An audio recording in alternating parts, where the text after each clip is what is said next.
Hello and welcome to The Property Show. I'm Andrew Montlake and with me is my co-host Louisa Fletcher. We're here to talk about all things property.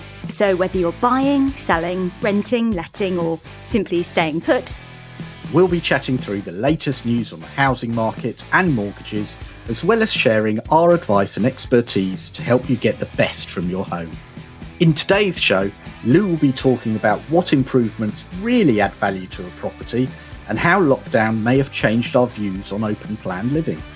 Monty will be looking at the cladding scandal and its impact on thousands of flat owners when it comes to getting a remortgage or selling their homes.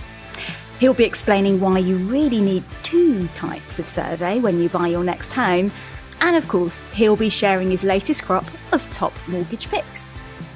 We're here to help you make money, save money, and most importantly of all, protect yourself, regardless of where you are on your home ownership journey. You ready for this, Lou? I was born ready, Monty. Well, here we are again, Lou. Welcome back to the podcast. Yeah, it's great. Thank you for having me. It's second episode. It's awesome. It went okay the last time, right? We're back doing another one, so it wasn't too bad. And we've got a lot to talk about in this one. Some really interesting things. So definitely.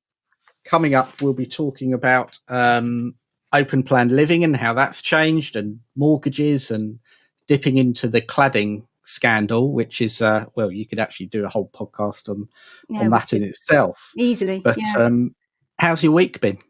It's been busy. It's very busy in property world. Still lots of people buying houses at the moment, lots of people selling.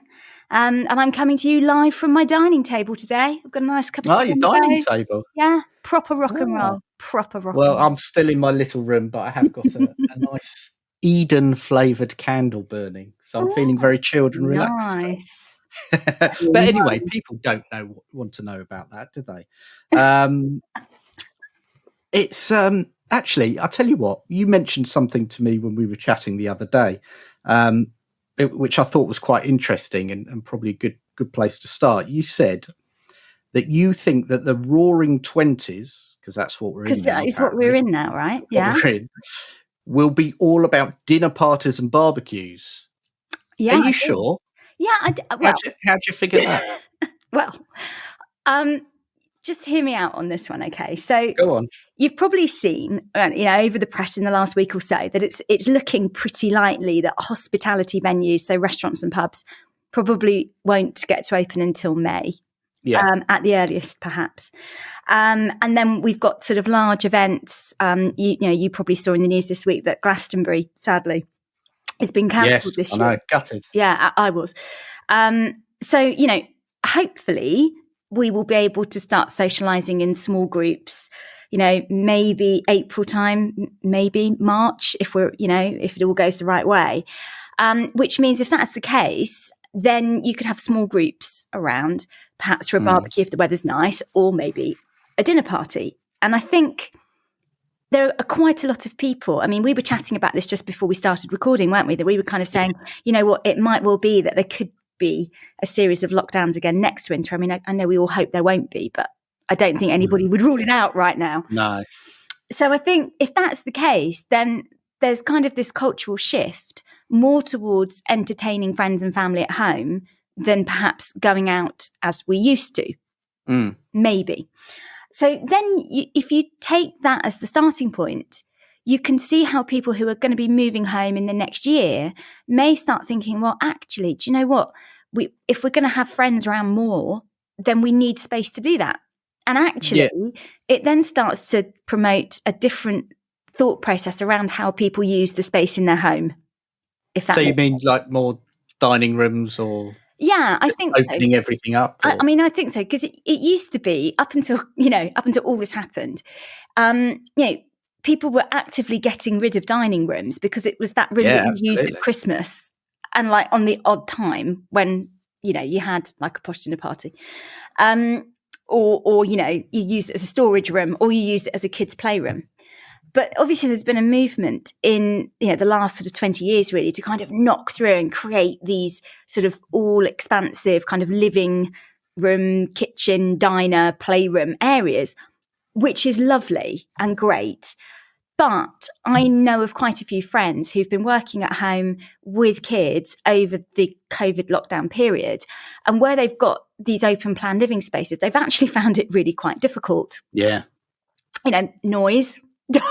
So you've got people. Tell me about it. Yeah. So there you go. So, you're trying to work from home. You may have a partner who's also working from home. You've then got kids who are, homeschooling, and everybody is obviously within earshot of each other. So is that going to mean then that families will seek more defined spaces? And by that, I mean rooms with doors on, right? So that, children have their own space. Adults who are probably more likely to be working from home now have a door that they can shut to get some peace and quiet. Yeah. So does this all make us think about what constitutes a good living space in a different way?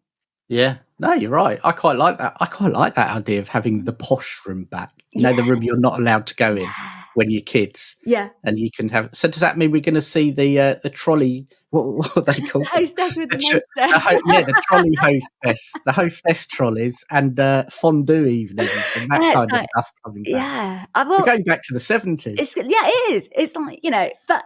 I do just wonder if these kind of events do trigger a different way of living. And, it's not a stretch of the imagination to think that there are going to be hundreds of thousands of people that are probably going to be working from home for the long term as a consequence of all of this. Simply because companies have now worked out they perhaps don't need a massive office that everybody has to be in 5 days a week.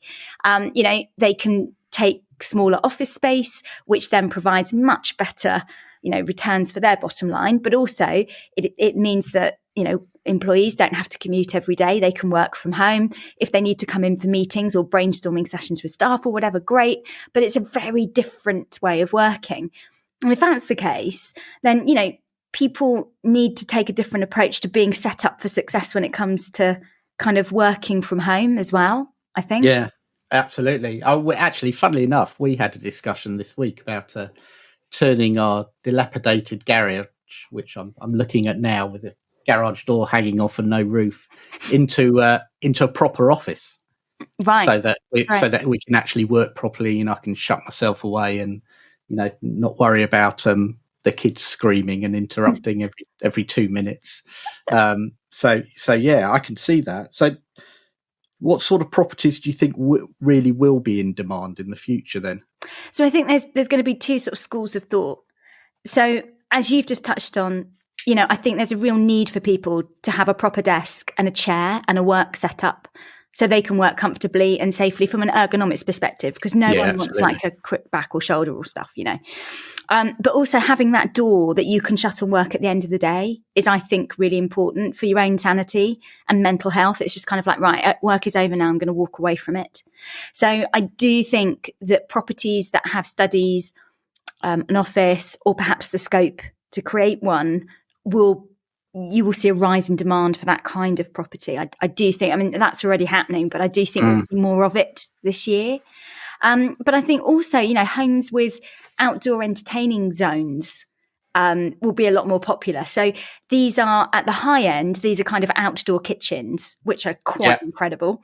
But it could be something, a little bit lower key, like a barbecue pit, kind of brick built, all that kind of stuff. Doesn't cost a lot of money, but it's robust and it will stand a lot of treatment over the summer. So that could be something. Outdoor bars. I've seen a rising trend over the last 2 to 3 months of people installing party sheds in their gardens. So this is I'm all over that. Yeah, I thought you might. I'm loving that. I definitely want a party shed bar at the end of the garden.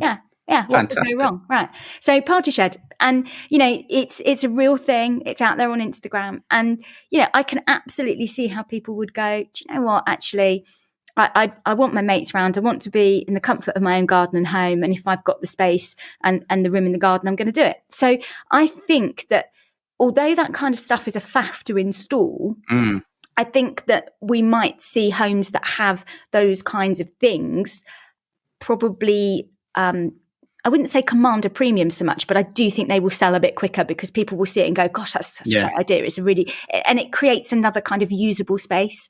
So I think that's, if I had to put my money on it, that's where the two sort of trends are going to be: having a really cool home office, or having this outdoor entertaining zone. Yeah, I like that a lot. Well, that's great. That's made my mind up. Then I'm not going to do the loft conversion. I'm gonna have the office in the garage and a party bar outside. Yeah, you're set then. You could work from the party bar even. I mean, what could go wrong, right? Well, yes, that is. Yeah. Oh God, can you imagine? Actually, we won't go into that before my mind goes off on a tangent. Anything else to add, Lou? I just think that, if you are thinking about an open plan layout, because there are people who are going to be considering, having work done instead of moving this year. And I would just encourage you, if you have kids, if you work from home, do think very carefully about going to an open plan living layout. It can be fantastic. But from personal experience, I'm working from home full time at the moment. So is my other half. We have an open plan living, kitchen, dining area, and a kind of like a sort of separate living area, but they're connected by an archway. So although they're separate rooms, I can still hear him when I'm on my Zoom calls and vice versa. So, just think about it before you take the door out is all I would say. Yeah. I like that. Yeah. No, that's very good advice, very sage, and that's definitely helped me. So, yeah, that's my decision made up. Thank you. Glad to be of service, sir. Your job here is done. Thank you. Just a reminder, you're listening to The Property Show with Andrew Montlake and Louisa Fletcher. Coming up, we'll be talking about cladding and the issues involved there, as well as having a quick look at mortgage rates. And Louisa will again be talking about some of the changing fads in properties. So, Monty, I've got a question for you. Have you? I have. I was explaining to someone the other day, some friends of mine are moving home, and I said to them, "Oh, okay, have you got a survey sorted out for that?" Yes. And they said that their mortgage lender had already sent someone round to survey the place that they were buying, so they didn't need to sort anything else out. Yeah. So, I know that this is a heated topic, okay? And I kind of sort of put my head in my hands and went, no, that's not it. So I just thought, why don't we talk through why somebody might need two types of survey and give people a bit of an idea what surveys are all about? Yeah, this is a really interesting question. Obviously, we get asked this all the time in the mortgage process. So part of the lender's job is, obviously, as well as working out, are they going to lend to you, are they going to lend on the property? And the way they do that is they commission their own valuation. And the key point there is it is their valuation. Okay. So basically, a lender just needs to see a basic report, which is for their use, not for your use. It's for their use. And so usually they send someone in to have a look around. They usually spend about 10 minutes in the property. And it's just a cursory look at the property to assess how much the property is worth. Okay. And they will insist on using a company that they trust.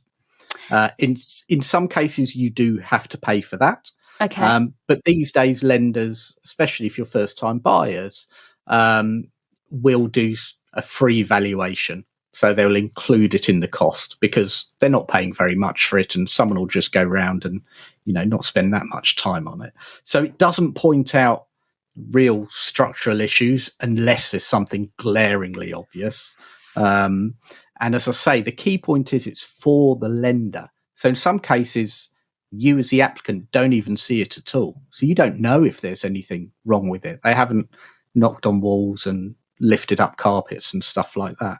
Okay. So if you're purchasing a property, you're spending, say, £500,000 on a property. Quite easily, I would suggest these days. Yeah, I wouldn't rely on that because we advise every one of our clients to take a more detailed survey out, something that is done for your benefit. So if the valuer misses anything or it finds out that there's any issues that you have to fix. You know exactly what you're buying and how much cost you're potentially going to have to do to fix it. Okay, so this is kind of the situation my friends are in. So they had confused what was obviously their mortgage valuation with a survey.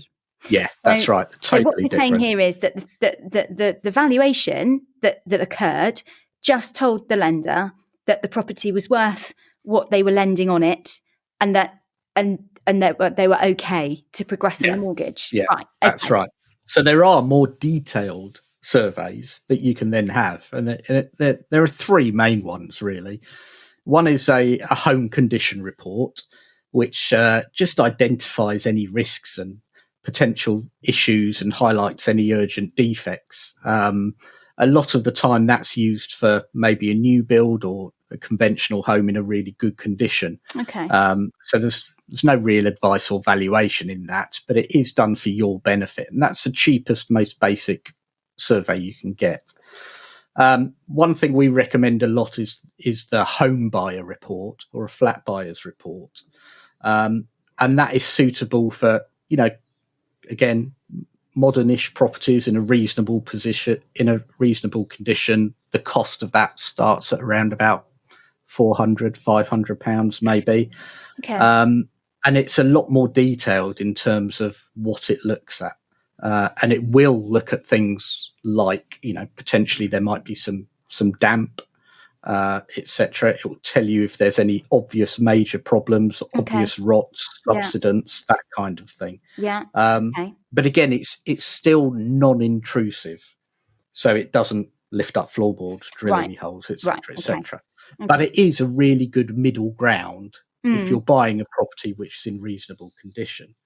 If you're buying an older property, or if you're spending a lot of money on a property, then we usually say go the whole hog. You might as well get a building survey or a full structural survey done. And that really will be an in-depth inspection of the property. And it will have a rating system to ensure that you can identify the most serious issues. And it'll be a really good detailed 30-40 report, which you can rely on if there's anything that the surveyor's potentially missed. You've got course of action to go back to the surveyor because it's done for your benefit rather than the lender's. And it just really helps you identify that what you're buying is not going to be a money pit and it's going to cost you a fortune over the next few years.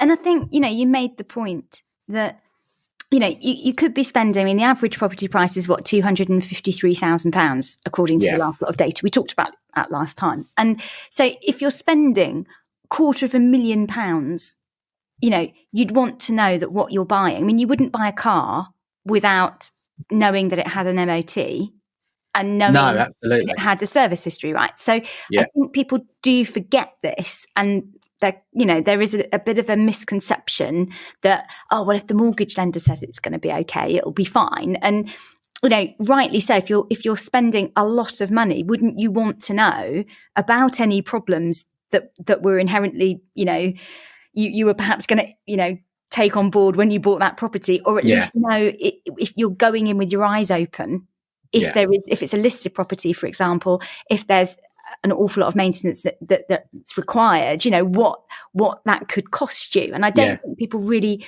grasp how valuable these things are. No, in the absolutely. context of what they're spending. Yeah. And the other thing is that if you do identify some issues that's going to cost you money, then you can go back to the agent and the vendor and say, look, we've identified these issues. It's going to cost us £10,000, for example. Therefore, can we have a bit off the purchase price? So it's actually a really useful tool for negotiating the price you actually pay for it in the first instance. So what we're saying is that a survey could easily pay for itself. Oh, yeah, absolutely. Absolutely. Awesome. Well, I shall tell my friends that. They may be listening to this. But if in doubt, if you're buying a property, get a survey. Don't just rely on your mortgage valuation. Do get a survey. Could turn out to be the best few £100 you ever spend. Yeah. Thank you, Monty. I knew you'd know the answer to that. Now, while we're on the subject of mortgages, on a bit more of a sort of serious note, something that's been in the news again this week is the huge issue of cladding on flats, which it's making it pretty much impossible for the people affected to sell these flats, or indeed, even in some cases, get a remortgage, which, it's I can't begin to wrap my head around how awful and stressful it must be for these people. But Monty, from your perspective, what would be the problems that these people would be experiencing? Where is all this coming from? Why is it a problem? Well, I mean, this is, to use the word tragic in these circumstances is not it's not a word to be taken lightly. It really is that. We've got a whole host of people almost becoming mortgage prisoners, and especially trapped in high-rise blocks or high-rise flats, especially during a lockdown situation, in flats that they know are unsafe. Gosh. And they bought them in with goodwill. Some of them, a lot of them, first-time buyers, really excited. Remember how excited you were when you bought your first home. Yeah. You saved 7 or 8 years, and it turns out that you're in a flat that is potentially a bit of a death trap. Wow. And it's something that has caused ructions across the whole industry in the wake of Grenfell, which really exposed how a lot of these buildings were built and the type of cladding that was put on the outside of the buildings, sometimes just for decorative purposes, and the fact that they are highly flammable. So it is a genuine problem. And there's been a lot of talk about how to rectify it. The government have come out with, I think it's about a £1.6 billion scheme. If you hear lots of paper rattling, it's because it's something that I've looked into quite a lot. I've got so much detail on what's happening here. So they've got a pot of money, which is by no means enough. I was going to say, I know that sounds like a big number, but you know what? It probably isn't going to cover it, is it? It doesn't feel like that's going to be enough.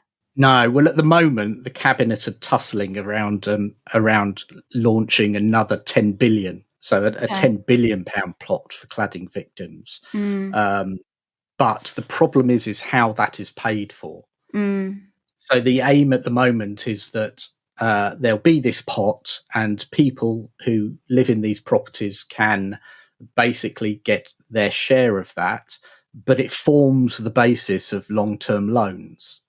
So the problem with all of this is who is going to pay for the repair of these flats. The builders are not exactly quick at putting their arms up. And the tenants, the people who bought the property, the leaseholders, are the ones in the firing line. And I've read loads of stories of people who are faced with bills of £50,000, even up to £100,000 as their contribution, as their share to make this right. And in some cases, there's one example here of someone who bought a flat for £130,000 in Leeds, and they've now got a £50,000 bill. Oh my goodness. Which they can't afford. And there was another story of someone who simply just handed back her keys. 23-year-old, really excited, saved for 7 years, had to hand back her keys, and she's made herself bankrupt. It's heartbreaking. So it's ruined not only her life now, but also her future financially. So this is something that, without going on and on about, the government really, really, really need to get a grip with. They need to make the builders, the house builders, who, let's face it, have made billions in profits over the last few years, a lot of it down to the government taxpayer funded scheme Help to Buy. There has to be something serious in there that is going to contribute to fixing this problem that isn't going to fall on the tenants who, through no fault of their own, have bought a property that is now unsafe. Oh, gosh. So in terms of people who for obvious reasons, aren't able to move because all of this is going on, but perhaps need to remortgage in the interim. So, say for example, they bought this apartment through the Help to Buy scheme. They were on a 5-year fix Help to Buy product mortgage. Yeah. And now, of course, that's coming up for renewal, and they now need to move on to a different mortgage product. Are there lenders that are being sympathetic to this? Well, this is really difficult for the lenders as well. So the government came out with something called an EWS1 form, which is an external wall system fire safety check. Okay. And it's a form that basically has to be filled out to show that all the fire safety checks have been done. Because the problem is this is affecting now loads and loads of buildings, even when there's just a little bit of cladding. Because valuers don't know whether it's safe or not. I was going to say, how do you know, right? How do you know if it's decorative or... Yeah. So there's been a battle going back and forth between builders and managing agents around this EWS1 form. And the government did come out and say that they had secured an agreement that owners of flats and buildings without cladding do not need an EWS1 form to sell or remortgage their property. And they reckon that would benefit 450,000 homeowners. Wow. Okay. However, if you're a lender and the valuer goes round and says, do you know what, I'm not really sure, no valuer is going to sign that off. No. They're still going to ask for an EWS1 form. So we've had lots of examples where the managing agent or the estate agent say, no, one is not needed, we're not going to provide one. But the lender is saying, well, you're not getting a mortgage then until we get this, because we have to know that our security is safe and the flat that the people are buying is also safe. So lenders still need this. So if you are an estate agent listening and you think you don't need this, unfortunately, you do need this. Monty says you do. Monty, you do. It's not me, it's the lenders saying, if the valuer says you need it, then we need to get one. So what would your advice be to people who own flats? They've heard about this in the news. They're not sure if it's going to impact them or not, whether or not they're coming up to remortgage or whether or not, they're thinking need to move. What would you say to these people? What could they do to help themselves?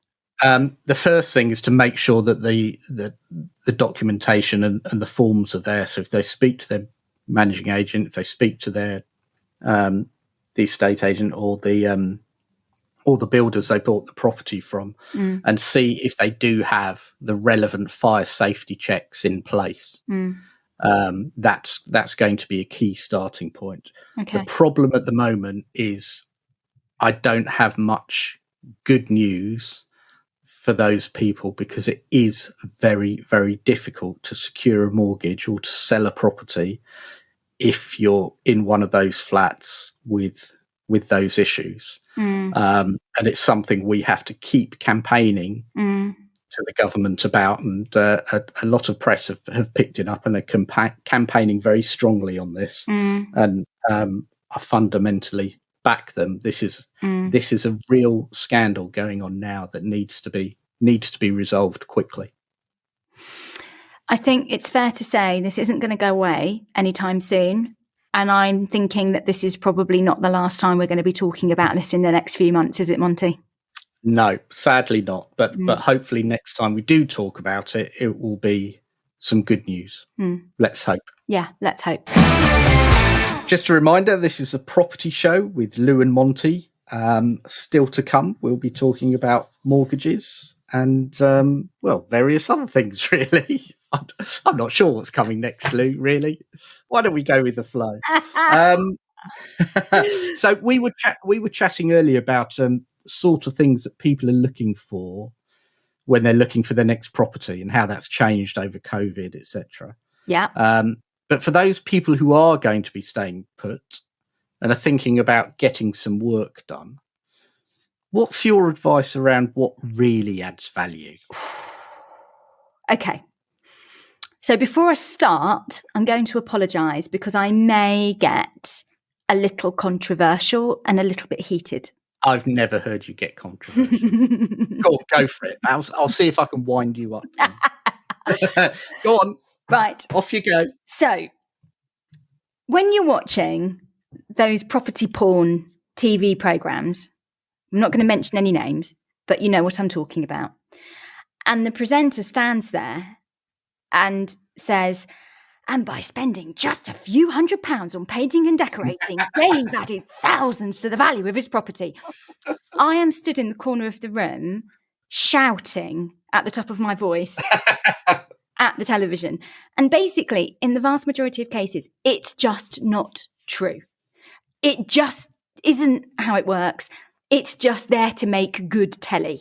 Okay, that's not the real world. Okay, you shattered my illusions there. But you see, the thing is, because we've been exposed to 20 years of these programs where, you know, people go on TV and talk about the fact that by adding a bit of nicely coloured bright wallpaper, it's magically going to sell your house for tens of thousands of pounds more than you expected. That's miseducated consumers. So you can't blame consumers for thinking that it's a good idea if this is what they've been fed on property TV programs. Yeah.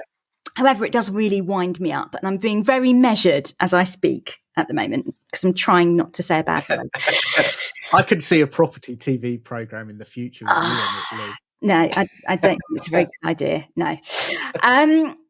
So this is the thing. So there's this massive disconnect between what people think adds value and what really does add value. So what does add value?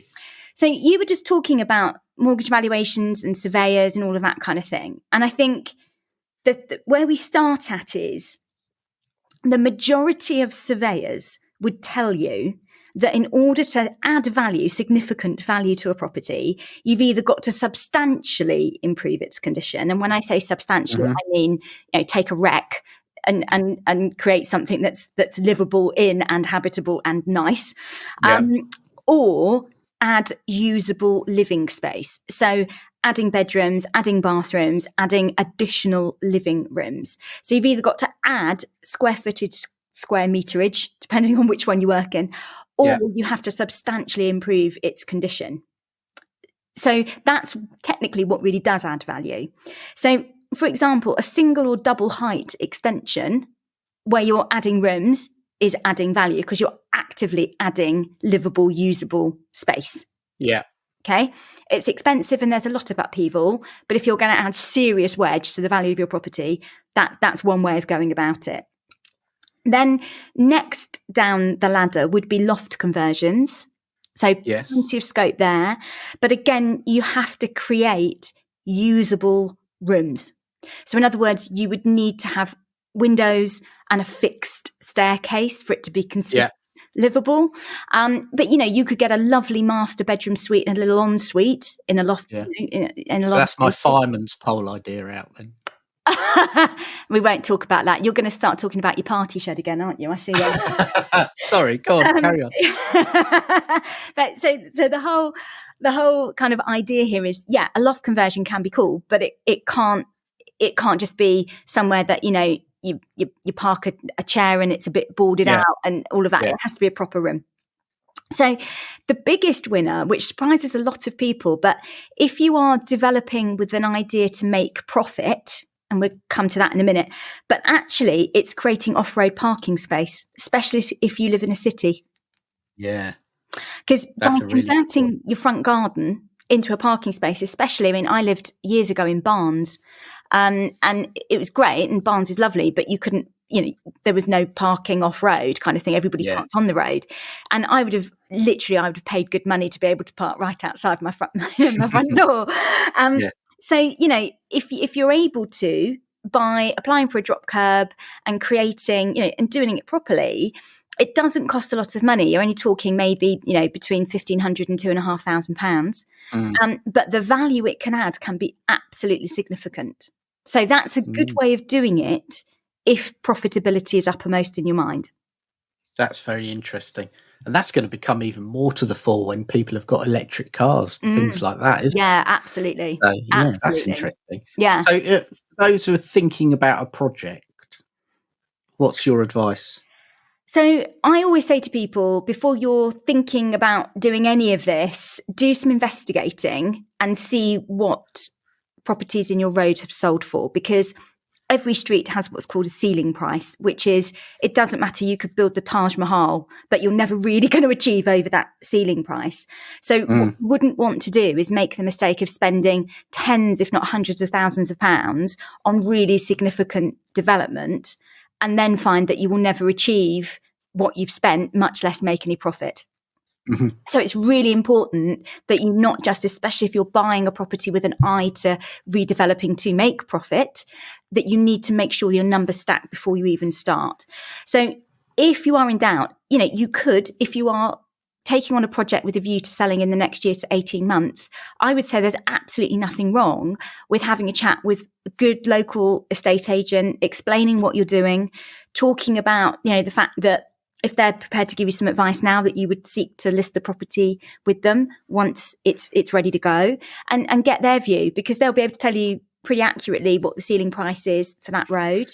And they might give you some advice that you hadn't thought about. So that's a good place to start. But the other thing I would say is, if you're going to be in a property for 10 years or more, then think about what will enhance your lifestyle first, and then what will add value. Yeah, absolutely. After that.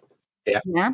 But if you're thinking of selling within 2 years, then it becomes all about profitability and recovering your investment in works and seeing an upside and some profit. So then it becomes more of a numbers game.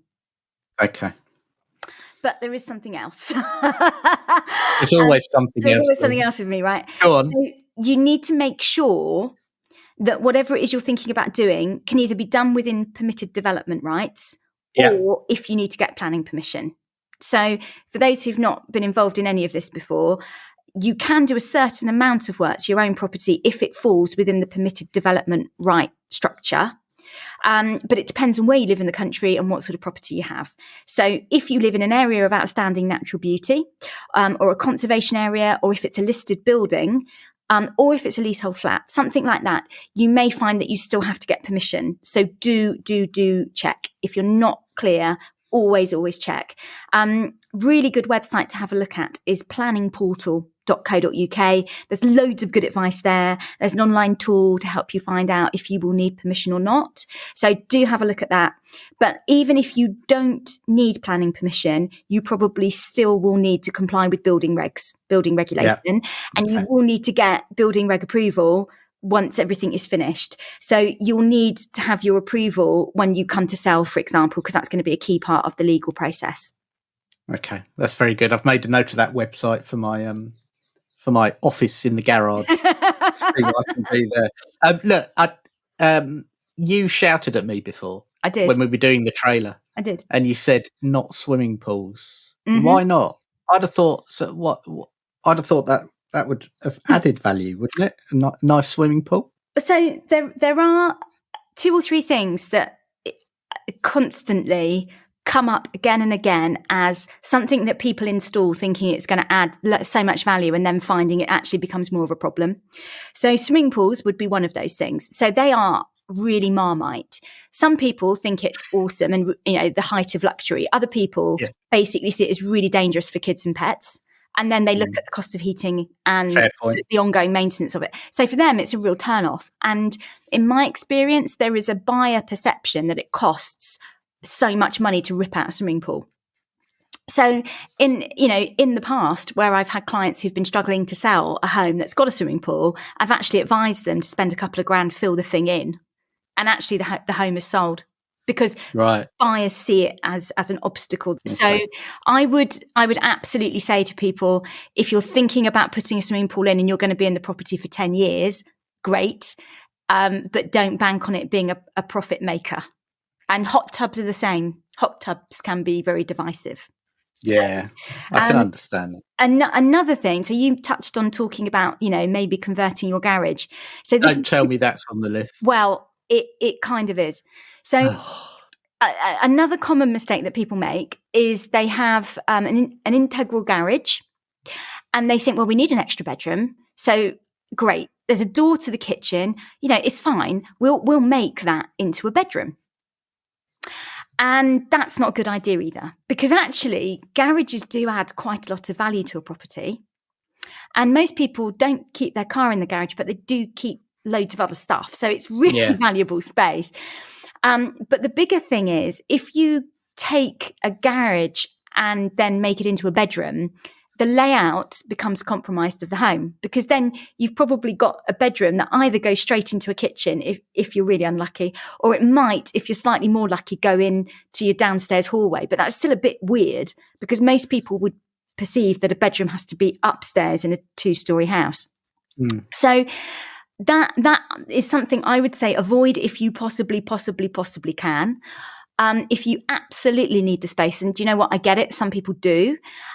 Then just be aware of the fact that in a straight fight between the house up the road that's maintained their garage as a garage and your property where you've converted your garage into a bedroom, you may find, if both were on the market at the same time, that the one with the garage probably would sell first and possibly for a little bit more money.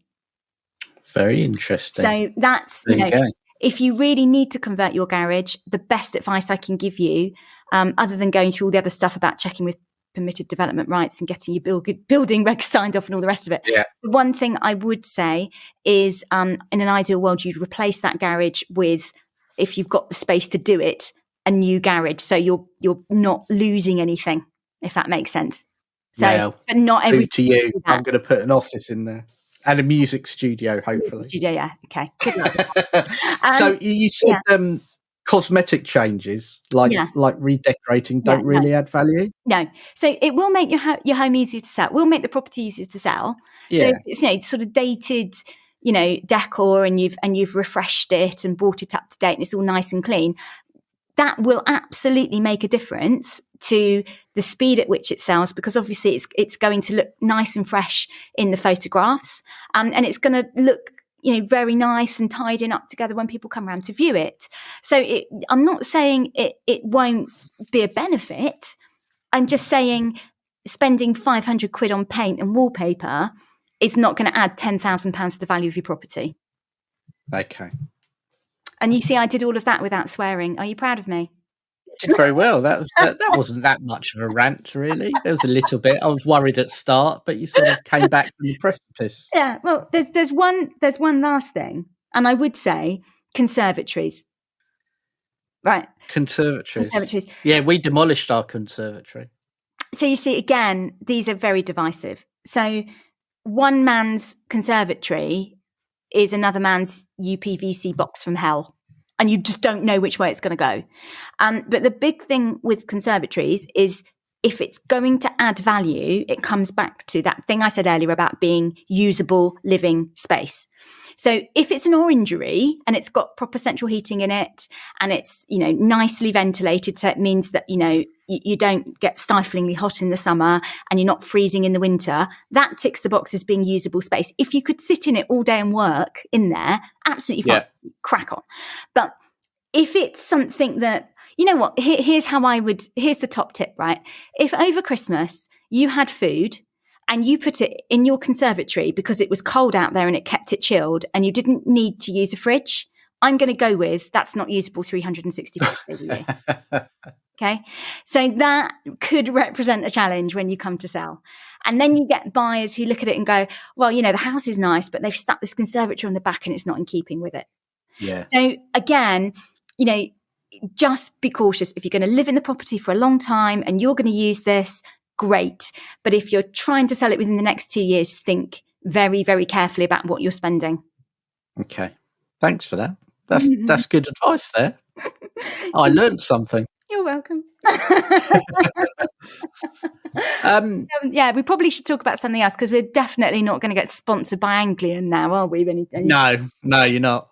So I'll cross them off the list. Yeah, we'll cross them off the list. So come on then, talk to me about mortgages. It must be time for Monty's mortgage picks.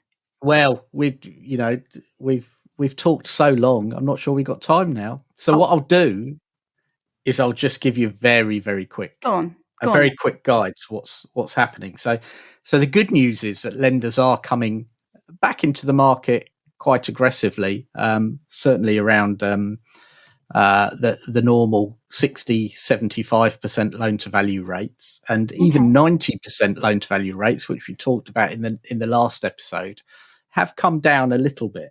Okay. You can still get, so if you did have a 40% deposit, you can get a 2-year fixed rate at 1.14%. Whoa, that's so cheap. Or a 5-year fixed rate at 1.34%. In fact, you can actually get a little bit cheaper than that 5 years. You can get 1.33% through NatWest's green mortgage.